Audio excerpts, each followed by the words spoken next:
Olá, queridos alunos, aqui é o professor Fábio de volta para a gente continuar nosso curso de Física voltado para os vestibulares nossos aqui regionais aqui do Amazonas, o EA, IUFAM, PSC, SIS. Então, o que ocorre? Nós estamos aqui na Física 1, a nossa Física, né? Espero também, né, que vocês estejam bem. A nossa Física ainda é a Física 1, a Física 1 que é a Física do primeiro ano do ensino médio. Nós já passamos aqui por vários assuntos, a gente já passou por notação científica, ordem de grandeza, vetores, já passou por movimento uniforme, uniformemente variado, e agora a gente está na dinâmica, né? Dinâmica. Da última vez que eu passei aqui, a gente falou a respeito dos tipos de força, força de reação normal, força de tração, falou que era a força, que é um ente físico capaz de proporcionar uma aceleração, uma desaceleração ou até mesmo uma deformação, que é uma grandeza vetorial. Então, além do valor numérico e unidade de medida, ela precisa de direção e sentido. Então, também falamos aqui, que é importante, que eu não posso esquecer, dos 4 tipos fundamentais de força. A gente só tem basicamente 4 forças só na natureza, que é a força gravitacional, a força eletromagnética, a força nuclear forte e a força nuclear fraca. Detalhes que a gente comentou na aula passada. Então, o que a gente vai fazer agora aqui? A gente vai continuar aqui a parte de forças, mais especificamente, o que a gente chama aqui, ó, de força de atrito.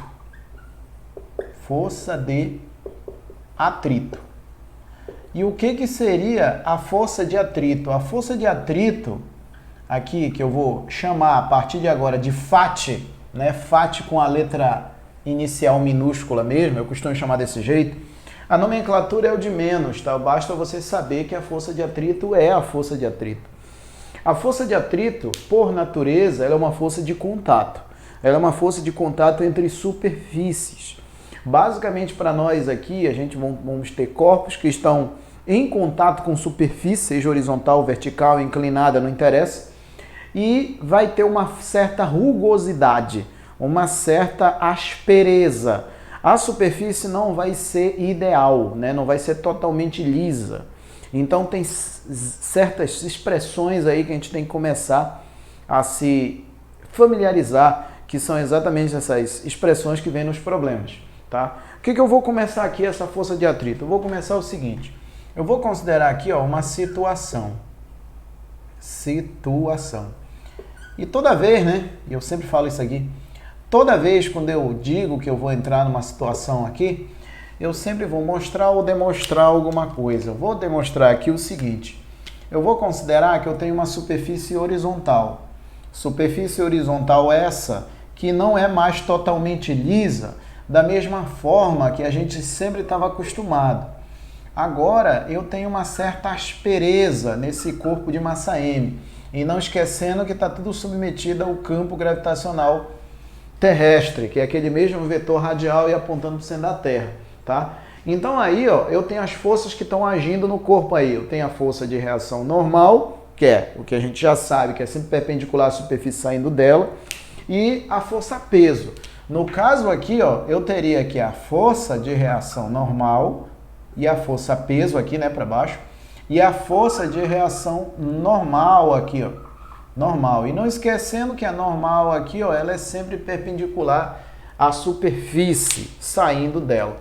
Vou considerar que eu tenho essa superfície aqui, ela é áspera. E para que esse objeto se mova horizontalmente para a direita, eu tenho que aplicar nele, no mínimo, uma força F que é igual a 500 newtons. Por que, Fábio, que tu tem que aplicar uma força de 500 newtons para mover esse cara aí? É o seguinte, ó, vamos lá. Essa força aí é o mínimo que eu tenho que aplicar nesse bloco de modo que ele saia do movimento. Pelo menos ele esteja na iminência, ou seja, prestes a se mover. Então aí, ó, eu tenho que aplicar pelo menos 500 newtons. Mas assim, como a superfície não é mais lisa, eu não vou ter mais somente a força da esquerda para a direita, que eu vou considerar essa daqui, ó. eu vou considerar uma força F1, né? Vou considerar aqui, ó, uma força F1, de modo que essa força F1 é aplicada da esquerda para a direita. Aí que vem um detalhe, olha só. Vamos supor que a sua mãe mande você arrumar seu quarto. Aí ela veja ali em determinada posição o teu guarda-roupa. O teu guarda-roupa, ele tá cheio de coisa. Ele tem roupa, tem sapato, tem isso, tem aquilo. Ou seja, ele tá cheio de coisa dentro. Você não vai conseguir pegá-lo e levantá-lo ali no braço e colocar lá do outro lado. Não vai conseguir fazer isso. Então, o que a gente tem que fazer? Tem que arrastar, né, o guarda-roupa. Só que assim, qual é o primeiro procedimento que você tem que adotar de modo que tu consiga arrastar esse guarda-roupa com uma certa facilidade? Seria tirar as coisas de dentro. O máximo de coisa que tu conseguir tirar de dentro vai ser melhor, vai ser mais fácil de tu empurrar. Fábio, então significa que a força de compressão que o objeto faz na superfície está relacionado com o peso dele, ou seja, está associado com a massa dele e, consequentemente, com o peso dele? É isso que eu estou querendo dizer. Quanto mais peso tiver, mais, digamos assim, colado uma superfície do bloco com a superfície do chão vai estar. Em outras palavras, vai ser mais difícil de empurrar. É lógico que tu empurrando um guarda-roupa vazio é mais fácil do que tu empurrar um guarda-roupa cheio de coisa. Por quê? Porque esse está cheio de coisa, tem mais massa, tem mais peso. A parte de baixo do guarda-roupa está mais prensado em relação ao chão. Então significa que aquela superfície está mais presa uma na outra. E a superfície não é mais, digamos assim, lisa, totalmente lisa. Ela é rugosa.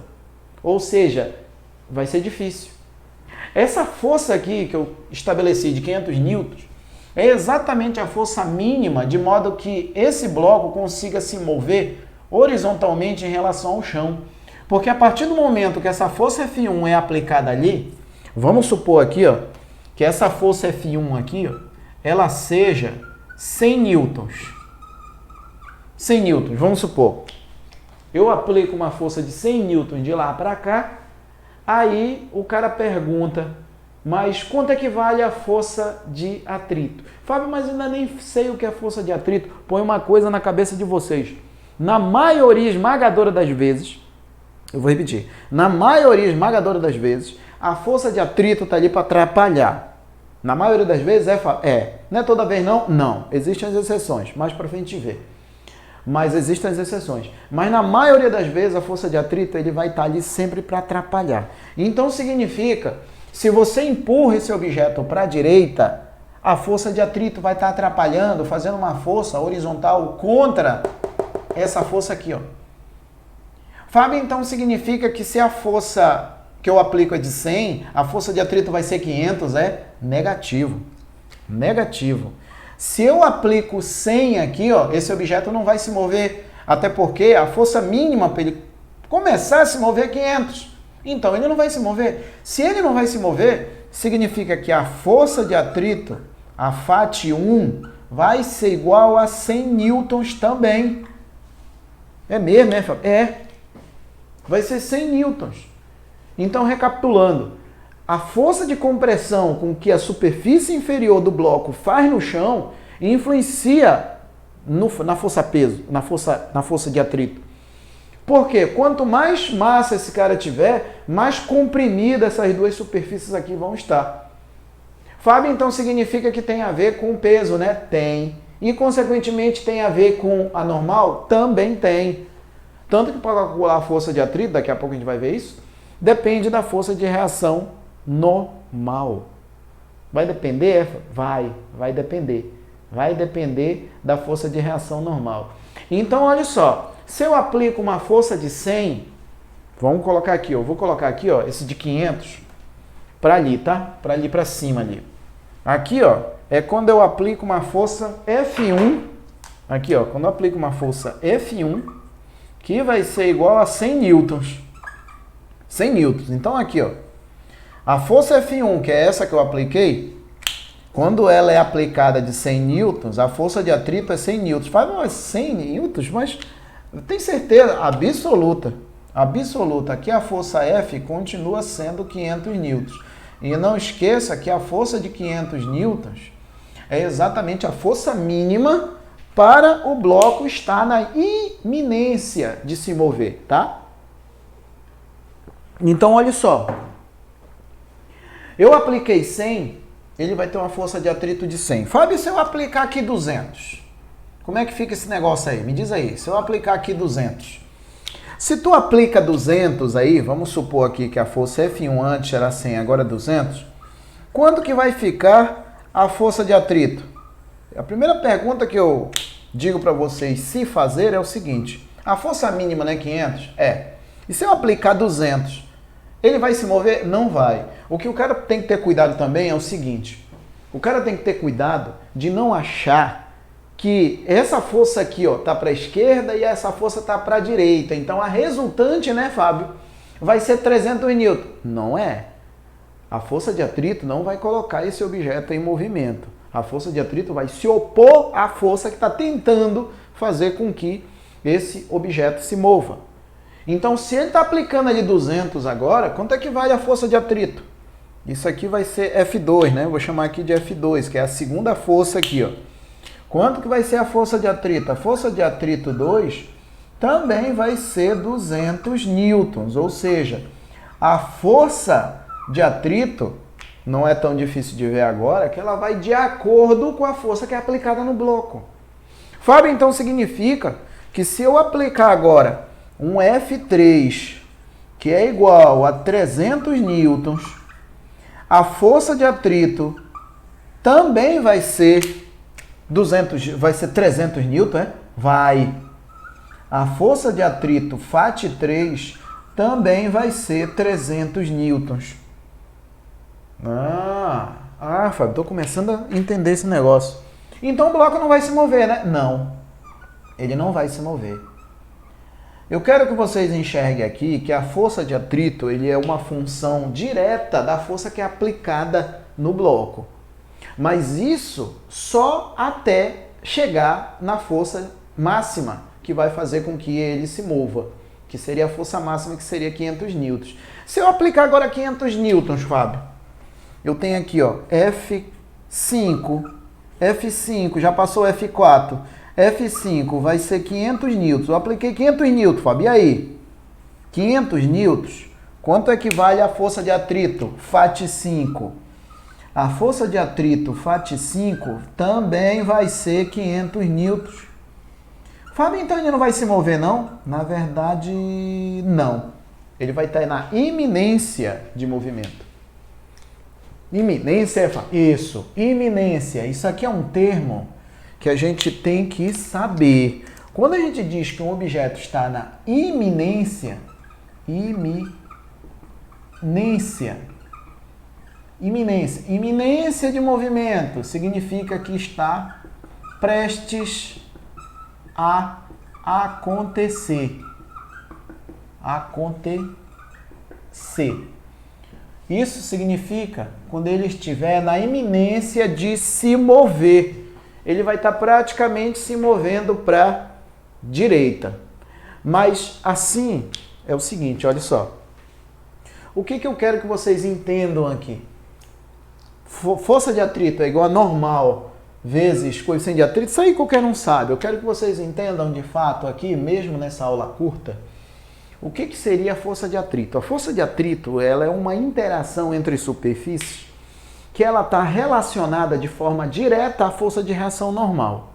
A força de reação normal. E a força de reação normal, ela vai estar contrabalanceando o peso, ou seja, vai estar anulando a ação da força-peso quando a superfície for totalmente plana, horizontal, se expressando melhor. Daqui a pouco a gente vai passar por plano inclinado, a gente vai ver que essa superfície pode inclinar, ela pode inclinar um pouco, e a força de reação normal ela também vai inclinar, mas a força-peso não. Então, quem vai interferir direto na força de atrito é a força de reação normal, é ela. E pode prestar atenção aqui, ó, que o que vai acontecer é o seguinte, tem duas situações. Uma, quando o bloco está parado. Duas, quando ele está se movendo. É por isso que a gente tem duas situações para a força de atrito. A gente tem a força de atrito quando ele está parado, que a gente chama de estático, e tem a força de atrito quando ele está em movimento, que a gente chama de força de atrito dinâmico. Cada força de atrito dessa está relacionado com um coeficiente de atrito que é exatamente relacionado à superfície. Então, seria mais ou menos assim, ó. Se a gente pega aqui, ó, essa superfície entre o bloco, a superfície inferior do bloco e a superfície propriamente dita, eu tenho mais ou menos um negócio assim, ó. Assim, mais ou menos. Se eu pegar a superfície lá, pode estar lisa como for, e olhar no microscópio, eu vou ver um negócio assim, ó. Eu não vou ver um negócio totalmente liso, tá? Por mais que os nossos olhos digam, né, que está liso, ele não está. Se eu for olhar de fato mesmo, isso aqui não está liso. Quando eu coloco o bloco em cima, isso aqui vai ficar mais ou menos assim, ó. Mais ou menos assim, ó. Mais ou menos assim. De modo que a linha azul é a superfície inferior do bloco e a linha preta é a superfície horizontal. Dá para ver que eu tenho aqui, ó, alguns, tipo como se fosse rasgos aqui, ó, um encaixado no outro, uns sim, outros não. Então, quanto mais peso eu tiver aqui, mais esses rasgos engatam um no outro aqui. Então, quando o objeto está prestes a se mover, ou seja, nessa situação, quando aqui está na iminência, essa superfície azul, que é a superfície do objeto, ele praticamente levanta. Levanta, Fábio, mas é assim esse linguajar? Aportuguesando é. A superfície ela sobe, como se ela tivesse subido um pouco. Uma parte sobe, outros dentes desse aqui acabam sendo quebrados, por isso que fica aquelas marcas de arranhão. Uma parte acaba sendo quebrado. Então, é isso que acontece. A força de atrito ela está relacionada com essas imperfeições aqui, tá? Com essas imperfeições. Então, quando eu tenho superfície com imperfeições, com rugosidades, eu tenho atrito, eu tenho força de atrito a partir do momento que o objeto começa a ser colocado quase na iminência do movimento. Então, ó, o que eu tenho aqui que é o seguinte, ó, o que eu tenho aqui é o seguinte. Pode prestar atenção, ó, que a força F aqui, ó, a força F, deixa eu tirar esse índice daqui, porque eu fui colocando valores aí para ir mudando, né? E aqui a gente já está no 500, né? Aqui já é no 500 isso aqui é 500. 500 que é o F5 aqui, né? Que é o F5. E eu tenho a força de atrito. Fábio, a força de atrito estaria apontando para onde? A força de atrito, ela age contra o movimento ou a tendência dele. Eu vou já escrever isso aqui, ó.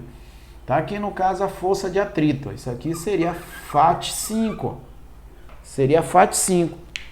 Então, ó, a força aplicada, ela tem relação direta com a força de atrito. Então eu posso ter o seguinte, ó, que a força F ela é proporcional à força de atrito. Mas ela é proporcional à força de atrito para sempre? Não, não mesmo. Não mesmo. Não mesmo. Pode prestar atenção que quando eu colocava 100, ela aumentava 100. 200, 200, 300, 300, 500, 500, aí está na iminência do movimento.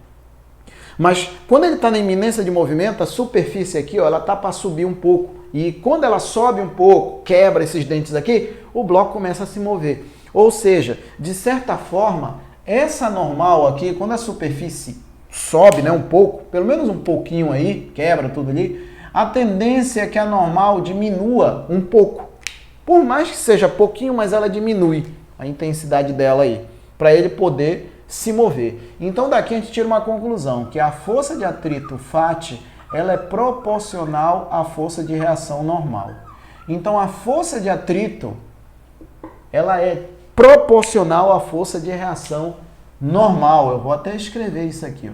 A força de atrito é proporcional,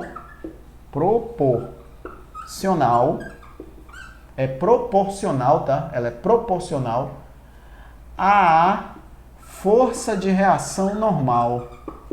Força de reação normal. Então significa o seguinte, que toda vez que o problema se referir a uma força de atrito, lembra que eu tenho contato de superfícies, obviamente eu vou ter uma força de reação normal, que é exatamente o que está aqui, ó. A força de atrito é diretamente proporcional à normal. Fábio, mas olha só, isso aqui já é uma equação? Não, não é uma equação. Eu vou fazer isso virar uma equação agora. Então, ó, para eu fazer isso aí virar uma equação, eu tenho que meter uma constante ali. E essa constante, ela está diretamente relacionada com a superfície, que eu vou chamar de μ vezes a normal. Aqui, ó. Então, a força de atrito é dada por μ vezes a normal. Sendo que o μ é chamado de coeficiente de atrito. Coeficiente de atrito. A unidade do coeficiente de atrito, ele não tem, é adimensional, ou seja, sem unidade de medida. Unidade de medida. Sem unidade de medida. Isso significa que não tem unidade de medida. Usando aquelas mesmas técnicas de análise dimensional que a gente fez aqui, ó. Isso aqui é uma força, então é dado em newtons. Isso aqui é uma normal, também é dado em newtons. Se eu for pegar esse cara aqui e for dividir aqui, fica newton dividido para newton, que vai dar um número puro. Não tem unidade de medida, tá? Não tem unidade de medida.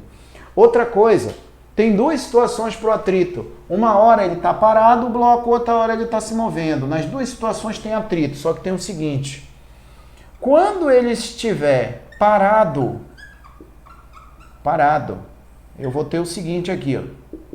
Eu vou ter que o coeficiente de atrito vai ser o coeficiente de atrito estático. E aqui, ó, eu tenho o coeficiente de atrito estático. μ índice E. Aí. Quando ele estiver em movimento, ou seja, quando a superfície já tiver se levantado um pouco, quando os dentes ali, né, lógico, entre aspas, aqui essas imperfeições tiverem quebrado, a tendência é que agora o coeficiente de atrito seja menor, porque aquilo ali, ó, começou a ficar mais fácil do objeto se mover, porque uma parte levantou, outra quebrou as imperfeições, então ele não vai ser mais o coeficiente de atrito estático, vai ser outro coeficiente, que é o coeficiente dinâmico. E tanto o coeficiente estático, ou cinético também, tá? Eu já vi livros que chamam de coeficiente ou cinético ou dinâmico. Na verdade, é tudo farinha no mesmo saco. Então aqui, ó, o μ estático tem o E e aqui é o μd, que é o dinâmico. Aí, ó. Então eu tenho dois tipos de coeficiente de atrito.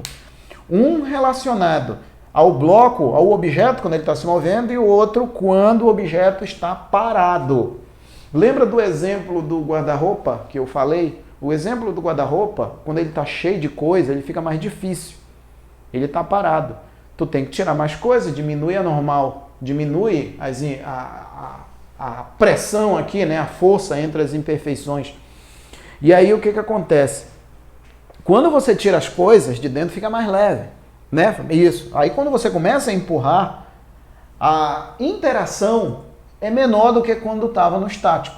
Ou seja, a força entre as superfícies é menor. Então, o coeficiente de atrito dinâmico, ele pode ser, no máximo, e olhe lá, igual ao coeficiente de atrito estático. A rigor, aqui no nosso ensino médio, na maioria esmagadora das vezes, a gente pode considerar que o coeficiente de atrito estático é sempre maior do que o coeficiente de atrito dinâmico, que é isso que vai estar aqui, ó. O coeficiente de atrito estático, ele é sempre maior. Fábio, vai ter algum momento que ele é igual? Na verdade, a rigor não. Mas tem questões que diz, considere o coeficiente de atrito estático igual a normal, mas é raro, tá? Eu vou colocar esse igual aqui, mas a rigor, o coeficiente de atrito estático, ele é sempre maior do que o coeficiente de atrito dinâmico. Então, por que eu estou colocando isso daqui? Porque normalmente, quando a questão se refere ao coeficiente de atrito, ele dá dois valores, e esses dois valores aí estão relacionados exatamente à superfície. Então, como é que eu vou, qual o valor que eu vou usar, Fábio? Eu vou usar o estático ou dinâmico? Aí depende, né? Se o bloco estiver parado, se o corpo estiver parado, é o estático. Se o corpo estiver em movimento, aí sim é o dinâmico, tá?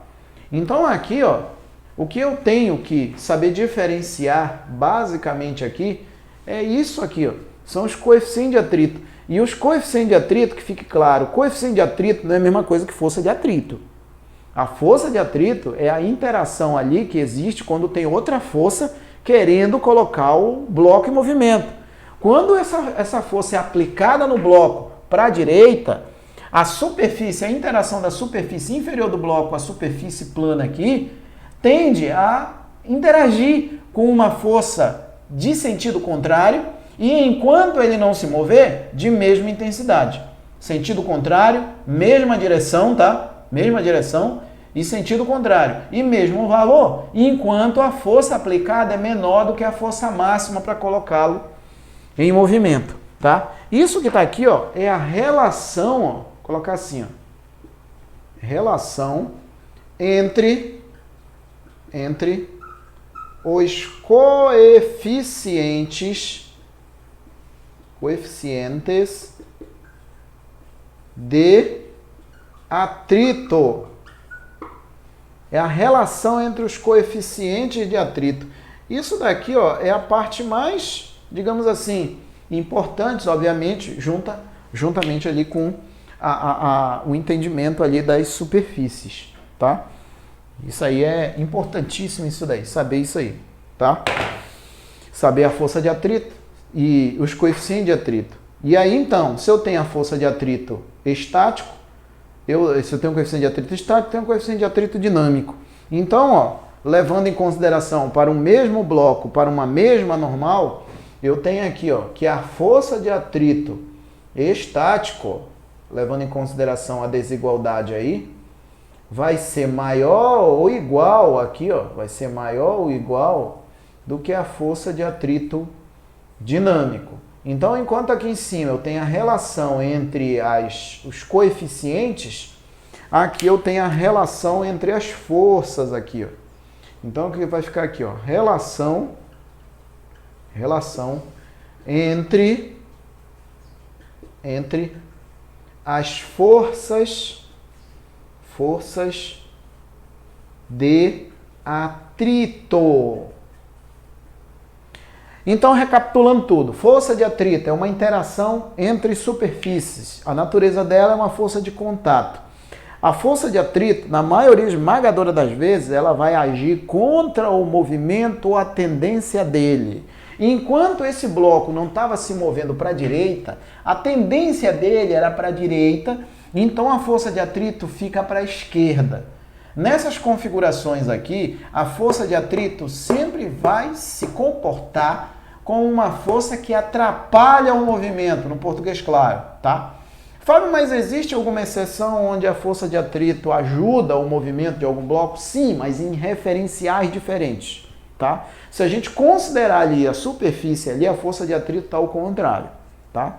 Porque se a gente levar em consideração referenciais diferentes, aí sim a força de atrito se comporta como uma força motriz. Por exemplo, se eu considerar o andar nosso, eu andando aqui, vocês também fazem isso. Eu coloco o pé na frente, puxo o chão para trás, o chão reage e me empurra para frente. Se eu for colocar a força de atrito que age no meu corpo, se a gente for pensar, é a força de atrito que me proporciona o meu tronco estar para um lado e para o outro aqui. É a força de atrito. Eu faço força para trás, o meu pé não escorrega. O chão me empurra para frente, eu puxo o chão para trás, o chão reage e me empurra para frente. E essa reação seria a força de atrito, porque eu aplico uma força no chão, puxando o chão para trás. O chão reage numa força de mesma intensidade, mesma direção, sentido contrário, e é aplicado em outro corpo, que no caso é o meu, que está na direção que eu estou me movendo, no sentido que eu estou me movendo. Na verdade, isso é um par de forças, ação e reação, que é a terceira lei de Newton, mas depois a gente conversa a respeito disso aí. Então, nesse caso aqui, ó, eu tenho a força de atrito. Existe um gráfico que é bom o cara saber interpretar da relação entre essa força aqui, ó, e a força de atrito. Eu vou colocar aqui, ó, relação entre as forças. Relação entre as forças. Que forças, Fábio? As forças que são aplicadas e que a uma que é aplicada no bloco, né? E a outra que o chão reage aí e acaba aparecendo o que a gente conhece aí como força de atrito. Então o que a gente vai fazer aqui é o seguinte, eu vou considerar aqui, ó, dois eixos, tá? O eixo horizontal e o vertical, o eixo das ordenadas e o eixo das abscissas. Esse daqui, ó, eu vou considerar que seja o eixo das forças de atrito. E esse daqui, ó, eu vou considerar que seja o eixo das forças que estão sendo aplicadas aí, tá? Aí, ó, as forças que estão sendo aplicadas. Então aqui, ó, eu vou chamar de F. Não esquece aqui, né? Não esquece que esse F aí, ele é exatamente a força aplicada. Essa força aplicada aqui, ó, que eu estava aplicando aqui desde o início, isso aqui é a força de atrito. Inicialmente, quando não tem nenhuma força aplicada nesse bloco, lógico que a força de atrito vai ser zero. Só vai ter força de atrito quando o objeto foi empurrado, de modo que ele tenda a se mover ou se mova. Então, se ele não está sendo empurrado, a força de atrito é zero. Então, tudo se inicia daqui, ó. Se não tem ninguém aplicando força, então a força F é igual a zero e a força de atrito é igual a zero. Então, tudo começa daqui. E daí, Fábio? Daí que é o seguinte. Nota que quando a gente aplica 100 na força F, a força de atrito também é 100. Quando a gente aplica 200, a força de atrito também é 200, 300, 300, 400, 400, 500, 500. Ou seja, uma aumenta, a outra aumenta. Ou seja, isso daqui, ó, é uma reta. Isso acaba se transformando aqui numa reta. 100, 100, 200, 200, 300, 300, 400, 400, 500. Só que quando ela chega num ponto máximo aqui, ó, vai ser exatamente quando a força aqui, ó, ela for necessariamente 500. 500 o quê, Fábio? 500 newtons, né? 500 newtons, que é exatamente aquela força máxima, que a gente chama de força de atrito de destaque. Isso aqui é newton, e isso daqui, ó, também é newton, tá? Então aqui, ó, quando ele chega nesse ponto mais alto, aí a força de atrito vale quanto, Fábio? 500. Fábio, e esses outros valores aqui? Esses outros valores aqui embaixo, eu vou pegar só um deles, tá? Esse daqui, por exemplo, e esse outro aqui, ó. Aqui. Então, como vai ficar isso aqui? Vai ficar... Vou pegar do 300 e o 300 ali também, pronto. Vou ficar ali mais ou menos aqui, ó. Aqui fica 300 e aqui também fica 300. Ou seja, para cada valor correspondente de força F, eu tenho uma correspondente de força de atrito. E pode prestar atenção que todas elas aqui aumentam na mesma razão. Essa daqui pula para cá, ela duplica, depois ela acrescenta mais 100, depois triplica, depois quadruplica, quintuplica e assim sucessivamente. Aí o que acontece? Lembra que eu tinha dito que quando o objeto está prestes a se mover, seria como se ele subisse um pouco, e aí também os dentes das imperfeições iam quebrar, né? Iam acabar quebrando, né? Ele seria levantado um pouquinho e a força de atrito diminuiria, que seria exatamente no instante em que a força de atrito deixa de ser força de atrito e se transforma em força de atrito dinâmico. Ou seja, eu teria mais ou menos um negócio desse jeito aqui, ó, uma queda, não brusca, né? Não brusca, mas ela vinha até essa posição aqui e depois ela continuava aqui, ó. Porque a partir do momento que o bloco começa a se mover, a força de atrito se mantém constante, tá? Se mantém constante. Aqui, ó, eu teria uma outra força aqui, ó. Uma outra força. Essa outra força aqui poderia ser uma força, sei lá, pode ser uma força de 490 newtons, por exemplo. 490, que seria a força de atrito. Aí, no caso, para qualquer valor para cá, se for 600, por exemplo, se fosse 600 aqui, eu teria já o bloco em movimento, ó. E aí, como ele está em movimento, eu tenho a força que está sendo aplicada maior do que a força de atrito, ele vai estar em movimento, ele vai ter uma resultante. E aí a força de atrito ela vai passar a ser constante. E a força de atrito dinâmico é a que eu estou me referindo, tá? E ele vai começar a se mover e aqui vai se manter sempre constante essa força de atrito. O que tem de importante aqui é esse ponto aqui, ó. Isso daqui, ó, é a força de atrito de destaque. Força de atrito, isso aqui é importante, de atrito de destaque. Na verdade é só mais um nome para enfeitar, tá? Porque na verdade aqui é quando o bloco está na iminência de se mover. Esse ponto mais alto. Aí tem uma queda brusca, que é exatamente quando o bloco sobe um pouquinho e quebra as imperfeições, e ele começa a se mover de maneira horizontal aqui. Então ali, do 500 ali, ó, do 500, essa linha aqui eu botei, ainda está exagerada essa aqui, tá? Porque na verdade a queda não é tão brusca assim, ainda tem mais um pouquinho de curva aqui. Mas o que acontece é o seguinte, o que a gente tem que ver a partir desse gráfico aqui? Que a força de atrito estático é diferente da força de atrito dinâmico.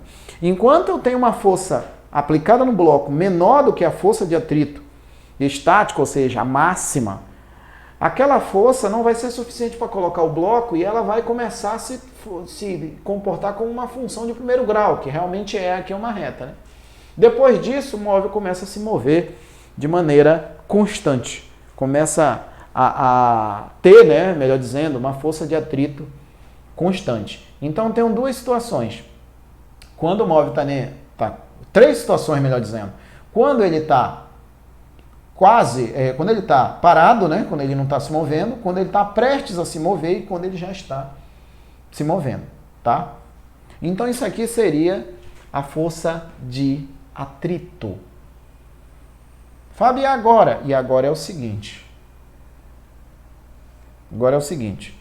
Eu tenho aqui, ó, o que a gente vai falar aqui agora? O plano inclinado. Então, o que acontece? O que seria aqui, ó, o plano inclinado? O plano inclinado, ele aqui é uma das situações da dinâmica onde você tem que bater o olho e já tem que saber fazer. Inclinado. O plano inclinado, ele simplesmente é um plano e está inclinado, né, Fábio? Tá, ele está inclinado. Na maioria das vezes, em relação à horizontal. Vou colocar assim, ó. Na maioria das vezes, na horizontal. Na maioria das vezes é horizontal. O que eu vou fazer aqui? Eu vou considerar duas situações. Eu vou colocar aqui, na verdade, eu vou colocar duas, né? Aquela ali eu coloquei, mas era dentro da força de atrito. Vou colocar aqui uma situação 1. Eu vou considerar na situação 1 aqui, ó, que eu tenho plano horizontal. Vou considerar aqui, ó, um plano horizontal. Plano horizontal. Aqui no caso do plano horizontal, isso aqui a gente já conhece. Eu vou considerar aqui que eu tenho uma superfície. Superfície essa que eu vou considerar que está na horizontal, como eu escrevi aí. Por enquanto, não vou considerar que tem atrito. Por enquanto, tá? Não vou considerar que tem atrito. Eu vou simplesmente considerar aqui que eu tenho um bloco aqui em cima. E daí, Fábio? E daí que é o seguinte, eu vou ter um bloco aqui em cima, tudo submetido ao campo gravitacional da Terra, que é o G, tudo submetido aqui. Quais são as forças que estão aplicadas aí, Fábio? Ora, tem a força de reação normal e tem a força peso. Se a gente for analisar aqui, só tem essas duas forças aplicadas, então significa que a força de reação normal, ou seja, o módulo dela, é igual ao módulo da força peso. Aqui, ó. Ou seja, o valor numérico da força de reação normal é igual ao valor numérico da força peso. Eu não estou dizendo que normal é igual ao peso. Eu vou sair da frente aqui.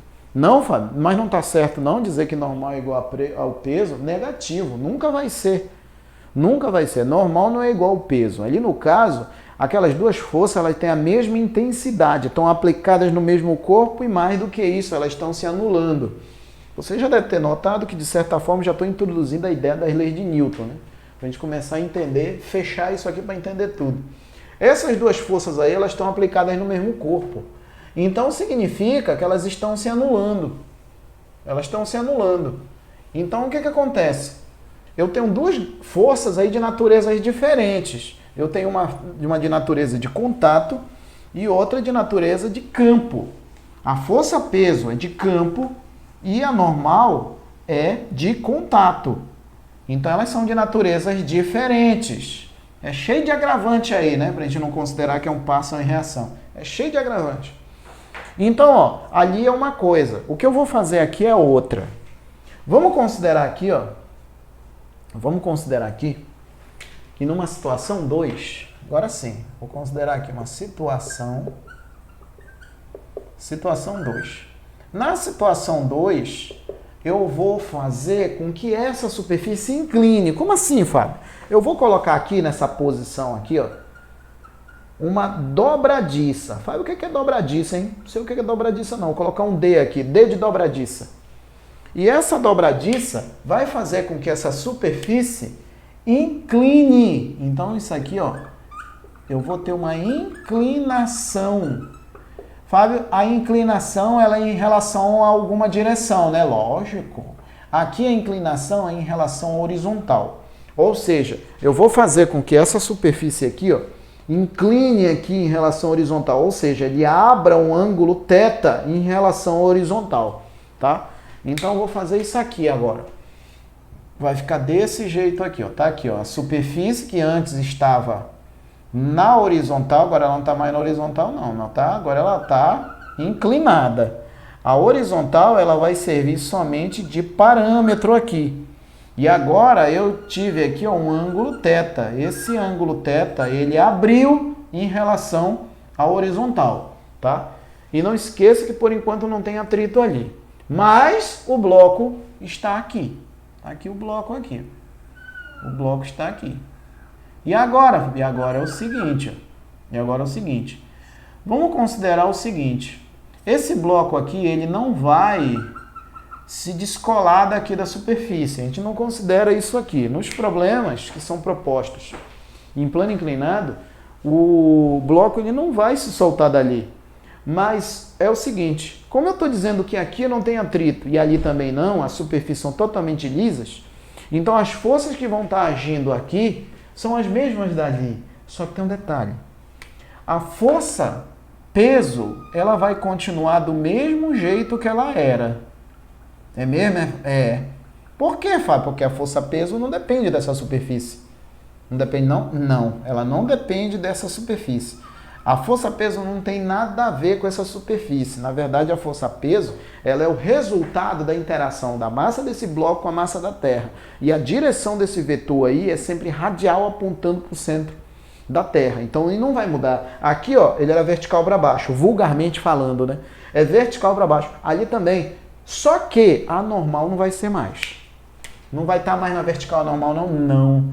Porque a única obrigatoriedade que a normal tem é dela ser perpendicular. Ah, é? É. Pode prestar atenção que se a superfície inclinou, a normal também inclinou. Ela vai inclinar também. Por quê? Para ela continuar perpendicular. E aí, como é que a gente faz aqui? Olha só. Existem uns termos que são usados para os eixos. A gente chama de par de eixos padrão. Por que par de eixos padrão? Porque esse par de eixos eles são usados como referência para calcular as projeções dos vetores. E como é que a gente usa isso aqui? Como é que eu vou colocar, Fábio? Eu vou considerar no horizontal? Como é que eu vou considerar? Na verdade, você considera da forma que você quiser. Se você for pegar qualquer livro aí de física do ensino médio, sempre é usado o par de eixos padrão com eixo X aqui, ó, paralelo ao plano inclinado. Paralelo. Desse jeito aqui, ó. Desse jeito. Normalmente é usado assim, tá? Que é o eixo X. E o eixo Y, que seria o vertical, né? Só que agora não é mais. Aqui seria o eixo Y, perpendicular aqui à superfície, perpendicular ao eixo do X. Fábio, mas se eu quisesse usar o Y na horizontal, e o X na horizontal, e o Y na vertical, eu poderia? Poderia. Poderia usar do jeito que você quiser. Só que assim, existe né, uma conveniência aqui para escolher par de eixos padrão. Porque a gente tem que partir do pressuposto do movimento do bloco ou da tendência dele. O movimento do bloco é sempre na direção do plano inclinado, tá? Então é mais conveniente você colocar o x paralelo ao plano inclinado também. E o que eu quero que vocês enxerguem é que não é obrigado você colocar ele paralelo ao plano inclinado. É simplesmente uma conveniência, digamos assim, tá? Então, ó, se a gente for olhar os dois vetores que antes tinha ali e agora estão aqui, eles ali estão de uma forma, aqui estão de outra, até porque a normal, ela sempre tem que ser perpendicular em relação à superfície, né? Mas mesmo assim, a normal está em cima do eixo Y, então não precisa fazer decomposição dela. Tem que decompor quem? A força-peso. Porque a força-peso, ela está inclinada em relação à superfície. Então, obrigatoriamente, eu vou ter que calcular as projeções aqui do vetor peso. Aqui, ó. Mas assim, ó, vamos pensar. Às vezes dá dúvida do cara, onde é que está esse ângulo? Se está nesse lado aqui, ó, se está aqui, ó, ou se está aqui. Na verdade, não tem como ter dúvida nisso aqui se o cara conseguir enxergar quem girou. Vamos ver aqui, ó. Quando a superfície gira, a normal também tem que girar. Pode prestar atenção que quando a superfície é horizontal, tanto a normal quanto o peso tem mesma direção. Aqui, ó, tem mesma direção. Quando a superfície inclinou, a normal e o peso não tem mais a mesma direção. Por quê? Porque a normal ela tem que ser perpendicular em relação à superfície.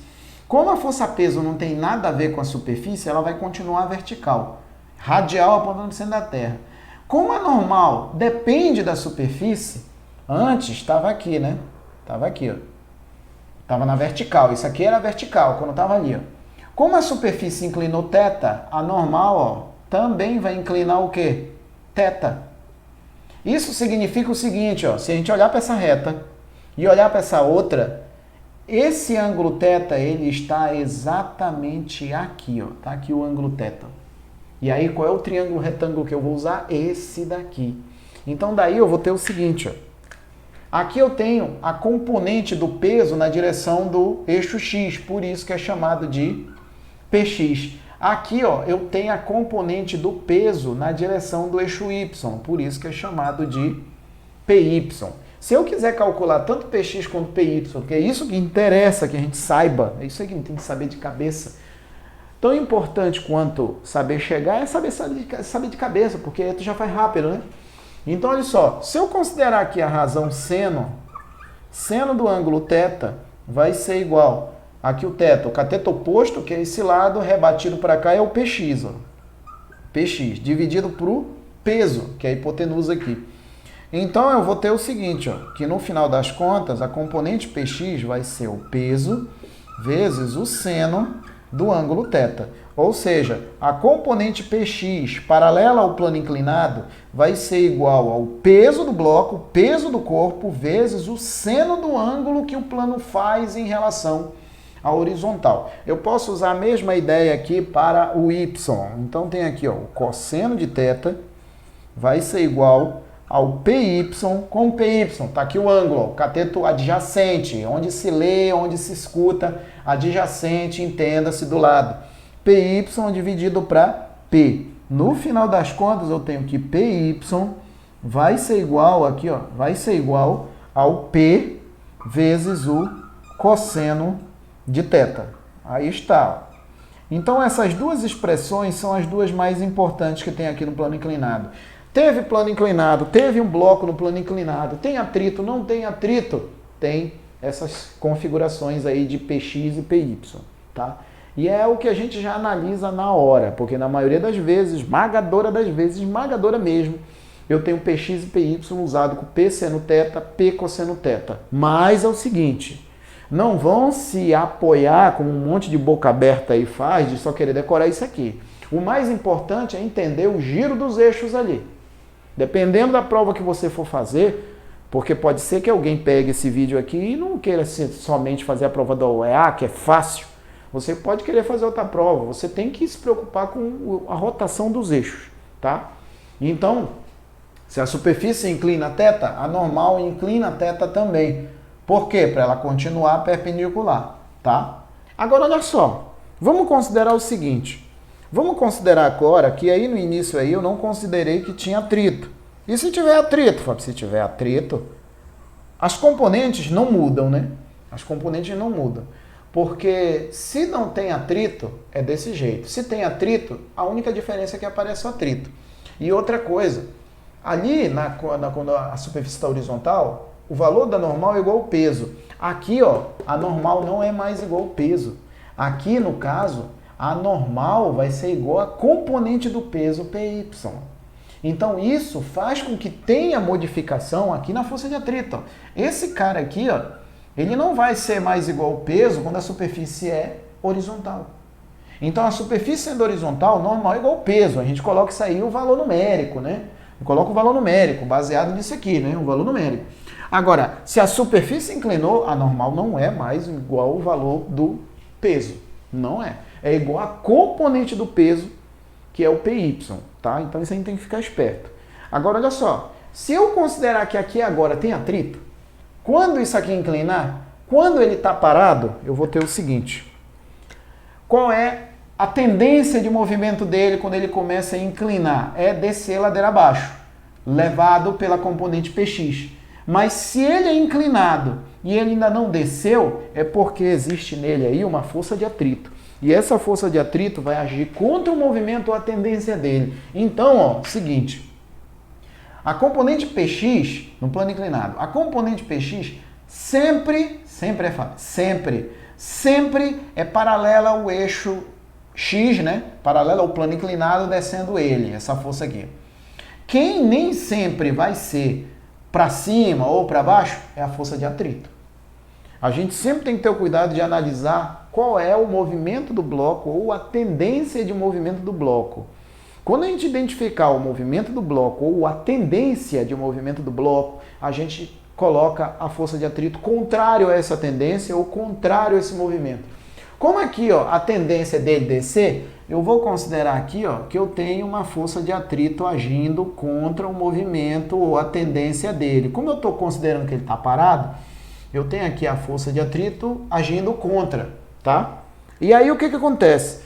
Como está tudo em equilíbrio aqui, essa força Px tem o mesmo valor do P, do Fat, né?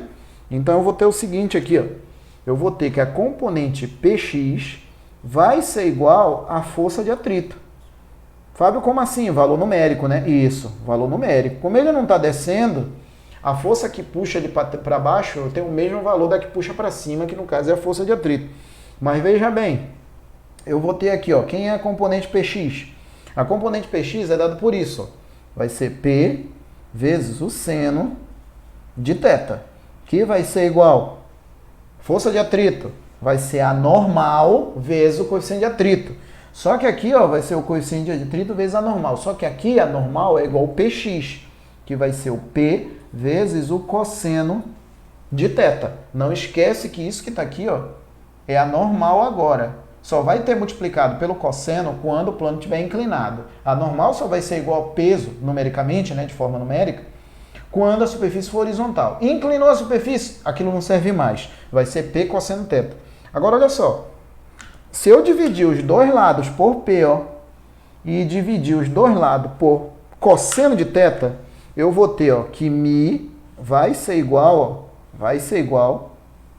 ao seno de θ dividido para cosseno de θ. Isso implica dizer que o μ vai ser igual a tangente de θ.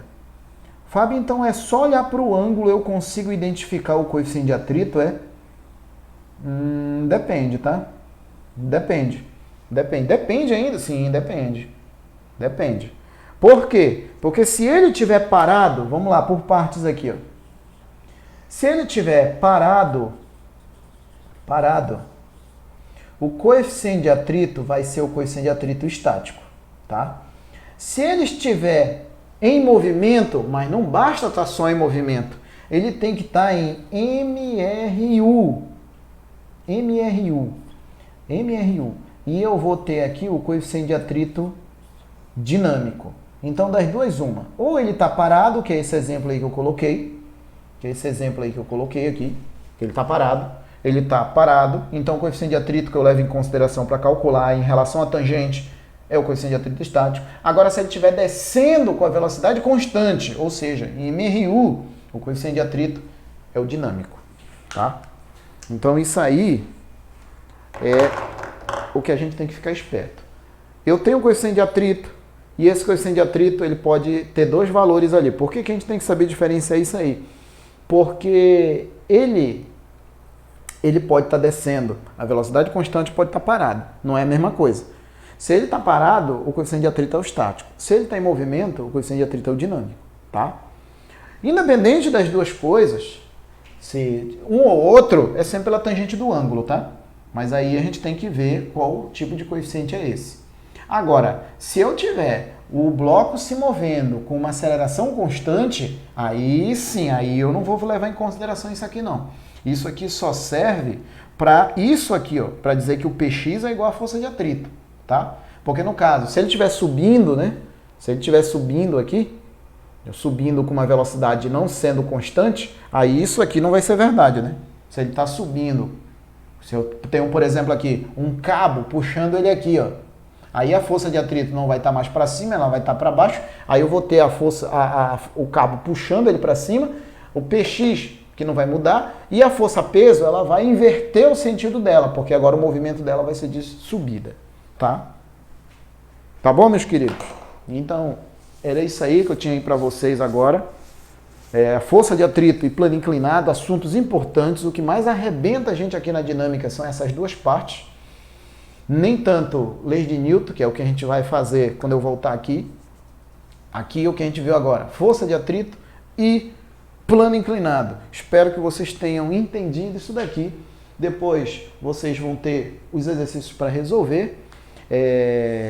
Continue se empenhando, continue estudando, continue em busca do ideal de vocês e sucesso para todos aí, tá? Depois a gente volta aqui com outro assunto, tá bom? Forte abraço para todos vocês e até mais. Tchau!